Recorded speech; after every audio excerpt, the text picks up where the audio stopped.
تفسیر القرآن آج کا سبق سورۃ التوبہ آیت نمبر 123 سے 125 تک۔ اعوذ باللہ من الشیطان الرجیم، بسم اللہ الرحمن الرحیم۔ یا ایہا الذین آمنوا قاتلوا الذین یلونکم من الکفار ولیجدوا فیکم غلظہ وَاعْلَمُوا أَنَّ اللَّهَ مَعَ الْمُتَّقِينَ۔ وَإِذَا مَا أُنْزِلَتْ سُورَةٌ فَمِنْهُمْ مَنْ يَقُولُ أَيُّكُمْ زَادَتْهُ هَٰذِهِ إِيمَانًا فَأَمَّا الَّذِينَ آمَنُوا فَزَادَتْهُمْ إِيمَانًا وَهُمْ يَسْتَبْشِرُونَ وَأَمَّا الَّذِينَ فِي قُلُوبِهِم مَّرَضٌ فَزَادَتْهُمْ رِجْسًا إِلَىٰ رِجْسِهِمْ وَمَاتُوا وَهُمْ كَافِرُونَ۔ ترجمہ: اے ایمان والو، ان کافروں سے لڑو جو تم سے قریب ہیں، اور ہونا یہ چاہیے کہ وہ تمہارے اندر سختی محسوس کریں، اور یقین رکھو کہ اللہ متقیوں کے ساتھ ہے۔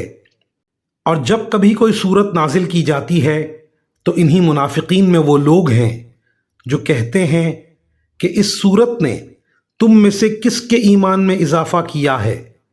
اب جہاں تک ان لوگوں کا تعلق ہے جو واقعی ایمان لائے ہیں، ان کے ایمان میں تو اس صورت نے واقعی اضافہ کیا ہے اور وہ اس پر خوش ہوتے ہیں۔ رہے وہ لوگ جن کے دلوں میں روگ ہے تو اس صورت نے ان کی گندگی میں کچھ اور گندگی کا اضافہ کر دیا ہے، اور ان کو موت بھی کفر ہی کی حالت میں آتی ہے۔ ان آیات میں پھر اس مضمون کا خلاصہ بیان فرمایا گیا جس سے اس صورت کی ابتدا ہوئی تھی۔ مشرکین سے برات کا جو اعلان کیا گیا تھا، اس میں ہر مسلمان کا یہ فرض تھا کہ وہ ان مشرکین سے جنگ لڑنے کے لیے تیار رہے۔ جو اس اعلان برات پر عمل نہ کریں، جیسا کہ شروع میں عرض کیا گیا، وہ 9 مسلم جو فتح مکہ کے بعد مسلمان ہوئے تھے، ان کے دل میں اپنے مشرک رشتہ داروں کے لیے نرم گوشہ ہو سکتا تھا، لہٰذا آخر صورت میں انہیں دوبارہ متوجہ کیا جا رہا ہے کہ جس طرح اسلام کی تبلیغ میں ترتیب یہ ہونی چاہیے کہ انسان اپنے قریبی لوگوں سے اس کا آغاز کرے، اسی طرح جب جنگ کی نوبت آئے تو اس میں بھی یہی ترتیب ہونی چاہیے کہ پہلے ان لوگوں سے جنگ ہونی چاہیے جو تمہارے قریب ہیں، ان کے بعد دوسروں کا نمبر آئے گا۔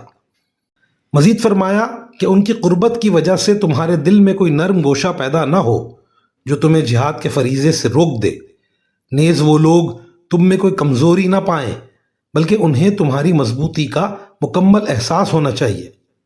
منافقین دراصل اس بات کا مذاق اڑاتے تھے جو سورۃ الانفال میں فرمائی گئی کہ جب مومنوں کے سامنے اللہ کی آیتیں تلاوت کی جاتی ہیں تو ان کے ایمان میں اضافہ ہوتا ہے۔ کفر اور نفاق کی گندگی تو منافقین میں پہلے ہی موجود تھی، اب اس نئی آیت کے انکار اور استہزاء سے ان کی گندگی میں اور اضافہ ہو گیا۔ وآخر دعوانا ان الحمد للہ رب العالمین۔